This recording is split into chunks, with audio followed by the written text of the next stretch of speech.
엄마 내가 나중에 호강시켜줄게 이거랑 비슷한 거거든요. 거짓말입니다. 믿으시면 안 돼요. 아빠한테 속았지 또 속으시면 안 됩니다. 지금 묻는 게 내가 몇 등급이 돼야 안정권이냐라고 물어본 거잖아요. 바라는 바가 다 다르잖아요. 어느 대학교를 보고 있는지 이거를 먼저 설명하고 넘어가야 될 것 같아요. 고등학교 1, 2학년 아직까지도 기준을 못 잡는 분들이 있어요. 내가 어떤 지표, 그러니까 예를 들어 내신이면 내신, 모의고사면 모의고사, 내신에서도 점수를 봐야 되는지 등수를 봐야 되는지 몇 등급이 안정적이냐는 건 평균이 당연히 있죠. 인서울 기준으로 하면 2.37, 2.25, 뭐 이 사이이긴 한데 그게 본인이 바라는 대학교는 그거보다 낮을 수도 있거든요. 또 과에 따라서 그걸로도 못 가는 과들도 존재하기 때문에 그냥 간단하게 설명드리면 그거예요. 자꾸 점수를 봐. 상대평가잖아요. 우리 아이 뭐 학원을 2개씩 돌렸는데도 수학 학원은 의미가 없더라. 근데 어떤 지역에 가고 학원 2개씩 돌리잖아요. 그럼 걔 무조건 1등급 찍어요. 왜 그러느냐? 등수. 예를 들어 대치동 같은 경우는 애들이 정말 넘을 수 없는 어떤 벽이 있을 정도로 어렸을 때부터 습관화돼 있고 그게 체계화돼 있어요.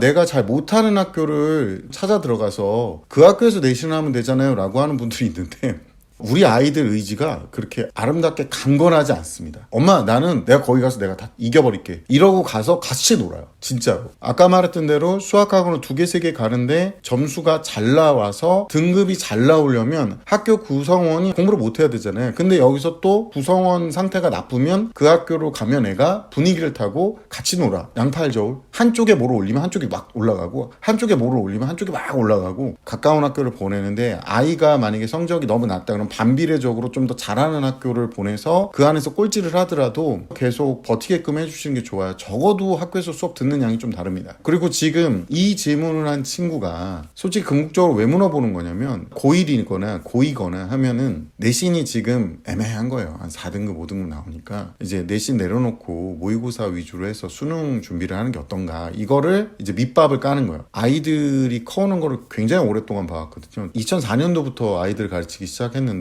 솔직하게 애들이 커오는 그 흥망성쇠를 다 봤을 거 아니에요. 근데 흥망성쇠를 다 본 결과 2학년 때 배우는 현재 과탐 과목이든 수학이든 이런 것들이 대부분 수능 과목이에요. 고등학교 1학년 때는 그걸 꾸준하게 해야 되고 계속 해야 되니까 그게 힘드니까 자꾸 이렇게 딜을 치는 거거든요. 밑밥 깔고. 고등학교 2학년 가서도 이 얘기가 더 심하게 나올 거예요. 왜냐면 과목이 막 늘어. 막 이과 가면은 과탐만 3과목 수학도 늘고 영어도 늘잖아요. 그러니까 이런 상황이 되면은 애들이 더 심해지거든요. 힘든 거지. 힘드니까 자꾸 내려놓을 이유를 찾는 거예요. 엄마 내가 나중에 호강시켜줄게 이거랑 비슷한 거거든요. 거짓말입니다.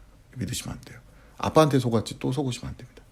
얘네들이 자기 인생을 갖고 사기를 쳐요. 보통은 2학년 때 그렇게 다 내려놓으면 3학년 때 저희 학원 찾아오는 애들 대부분이 제가 얘네들을 비난하는 게 아니라 그나마 얘네들은 찾아오기라도 했잖아요. 그러니까 과탐이 다 노베이스예요. 그냥 안 했대요. 안 해서 못한 거래요. 못하니까 이제 그냥 아무것도 선택을 못하는 거야. 습관이 안 되니까 굉장히 본인들도 괴로워합니다. 그래서 제가 말씀드리는 건 1, 2학년 때 정시로 가려는 이유는 좀 알겠어요. 알겠는데 그 심리적인 이유가 지금 내신도 제대로 안 챙기면서 정시 공부를 할 수 있다? 제가 경험적으로 말씀드릴게요. 거의 불가능하다고 보시면 되고요. 그리고 내신이 너무 망가져 있다? 올리셔야죠. 그것도 못 올리면서 어떻게 수능 점수 난이도가 훨씬 더 높습니다. 내신 문제는 어디서 봤던 문제고요. 수능 문제는 새로운 문제라고 말씀드린 적이 있어요. 근데 새로운 문제를 어떻게 드라마틱하게 상승을 시켜요? 불가능합니다. 습관이 받쳐주지 못하면 기간이 아무리 많아도. 아이들이 이런 고민을 토로할 때는 심리적으로 많이 이제 열등감을 느끼거나 아니면 불안감을 심하게 느끼면 이제 자퇴 마렵다고 오는 애들이 있어요. 자기 혼자 공부하는 게 더 낫다. 이 내신으로는 힘들다. 뭐 이렇게 수행평가가 너무 과하다. 이렇게 막 말하는 애들이 있는데 원래 인생 자체가 제가 살아보니까 업무가 과합니다.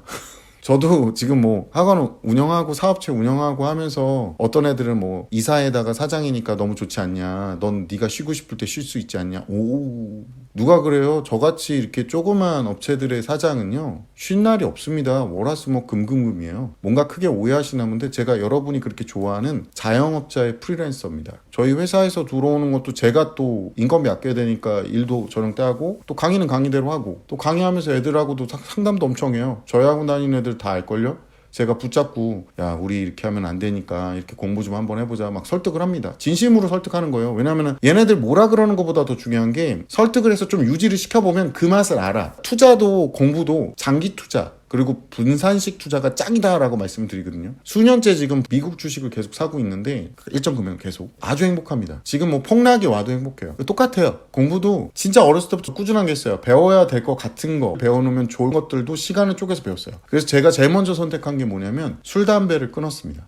그러면서 같이 친구도 좀 끊기긴 했는데 술, 담배를 끊고 제가 시간을 많이 갈아 넣었어요. 저는 아까 처음에 제가 말씀드렸잖아요. 빈민촌 거의 출신이라고. 저는 가난은 경험을 해봤어요. 그래서 여러분이 뭐 부모님들 중에서 일부 뭐 경험해 보셨을 수 있겠지만 그거를 아이한테 전달 안 됩니다. 절대 전달 안 돼요. 그 고통을 한번 진하게 느껴보면 다시는 그렇게 가난해지기 싫거든요. 그 모든 행복을 앗아가는, 제가 돈에 대해서도 애들한테도 많이 얘기하는데 돈으로 행복을 살 수 없다. 어떤 분이 그런 말씀을 했어요. 돈이 부족해서 그렇다. 돈이 인생의 전부는 아니다. 근데 돈의 양이 많을수록 인생의 대부분이 편안합니다. 모든 불행의 씨앗은 솔직히 경제적인 부분에서 많이 나오잖아요. 이건 아마 학부모님들 100% 공감하실 거예요. 아이들 막 붙잡고 앞으로 사회 나가면 이게 너네들의 경제적인 능력이 될 것이야 이렇게 얘기를 많이 하고, 이제 가난이 어떤지 가끔 물어보는 아이들이 있어서 제가 대답을 해주면 제가 어떤 느낌이었냐면 그 가난할 때 케이크에 있는 촛불 같았어요. 거기 불 붙여놓은 거, 제 삶이. 그러니까 조그만 경제적으로 막 문제가 터져도 몇백만 원, 1000만 원만 터져도 인생을 끝내야 돼요. 그 다음에 또 하나가 뭐가 있냐면 아프면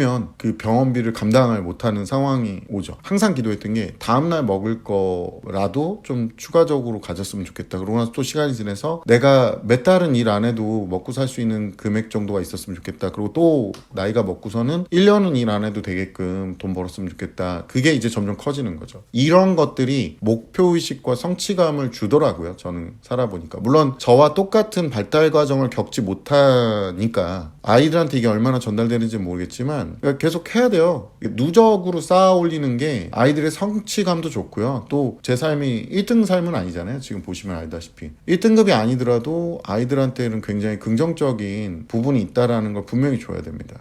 아이들이 그 적립식을 잘 못해요. 그래도 재능이 있는 걸 하는 게 낫지 않아요? 이렇게 물어보는데 제가 경험해본 바로는 재능을 타고나는 것보다 더 좋은 게 뭐냐면 노력을 타고나는 게 훨씬 더 낫습니다. 의지보다 더 중요한 게 유지기 때문에 꾸준하게 안 하면 답이 없어요. 정시 가면 제가 너무 힘든 게 얘네들의 노력의 주기가 굉장히 짧기 때문에 학생들이 그렇게 짧게 뭐 한 달이나 2달 정도 해보고 뭔가 크게 예상을 한 다음에 나는 정시로 가야 될 것 같아 라고 생각한다면 저는 그게 여러분이 생각하는 그런 아름다운 어떠한 선택지도 잘 주진 않는다. 지금 얄팍한 수로 먼 미래에 있는 거 끌고 와서 부모님 설득할 시간에 내신 수행평가 하나 더 챙기세요. 여러분한테 남는 건 꾸준함이 여러분한테 여러 가지 이득을 줄 겁니다.